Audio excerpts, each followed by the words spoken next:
Where depth meets desire. As I packed the last items I no longer wanted or needed into a box for the donation center, I found myself thinking about desire. The sweater I used to love that once held front and center status in my closet was now folded and tucked away with other things I was ready to discard. And I'm okay with that. I was ready to let go and make room for something new. Wanting more or different is natural. It's part of being human. It's also how we can grow spiritually. Desire is our craving for more of what we want to experience. It moves us, evolves us. The Buddha believed desire was the root of suffering, the endless cycle of wanting that keeps us trapped. But wanting isn't the problem. It's how we relate to desire that creates tension in our body and chaos in our mind. And we tend to walk one of three paths with our desires. Path 1, the ego path of control. Be responsible. Be reasonable. Don't be greedy, selfish. Certainly don't covet. You don't deserve. The voices in our heads while we try to ignore the ache in our chest. Path 2, the ego path of indulgence. I deserve, said with a huff and chip on the shoulder attitude of defiance. Chasing fulfillment carelessly without regard for the greater good. Path 3, the soul path of intimacy. This is where we intimately connect to and honor desires as a natural part of life without needing to control it or be consumed by it. We're aware that desires come with the lesson of discernment, and that's okay. Because desire is what pulls you toward your becoming. It's your soul forever whispering, you were never meant to stay where you are.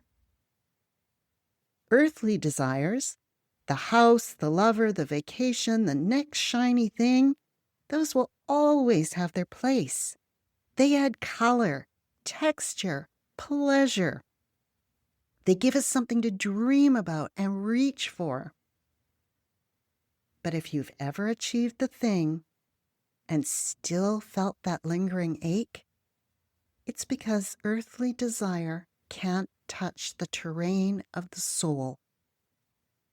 Soul desires, learning, growing, evolving.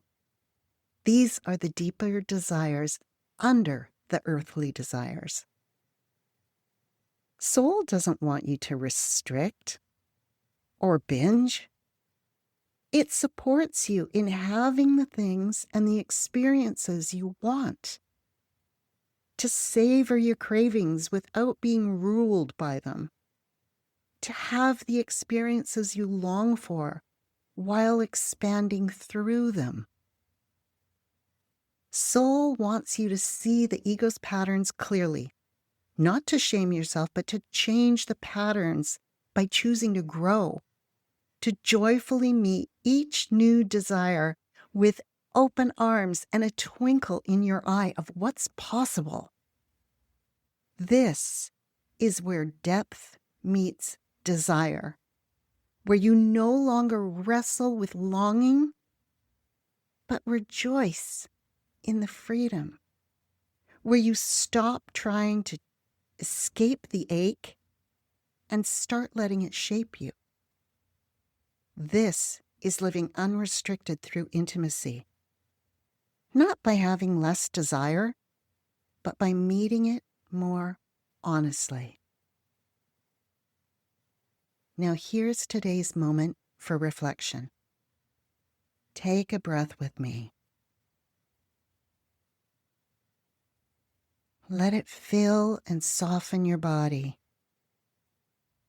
Now ask yourself, What is your soul truly longing for? Not the thing you think you should want, but the real, raw, beautiful desire. The one causing that quiet ache beneath the surface. What is your soul truly longing for? Let that question reverberate through you and just notice what arises. If writing helps you process, journal what comes through. If you prefer to talk it out, try a voice note. There's no right way, just your way. Let yourself be witnessed, even if it's only by you. And consider this. As my friend Shana says, you get to have anything you desire, with a caveat, as long as it doesn't harm you or anyone else. Enjoy the process.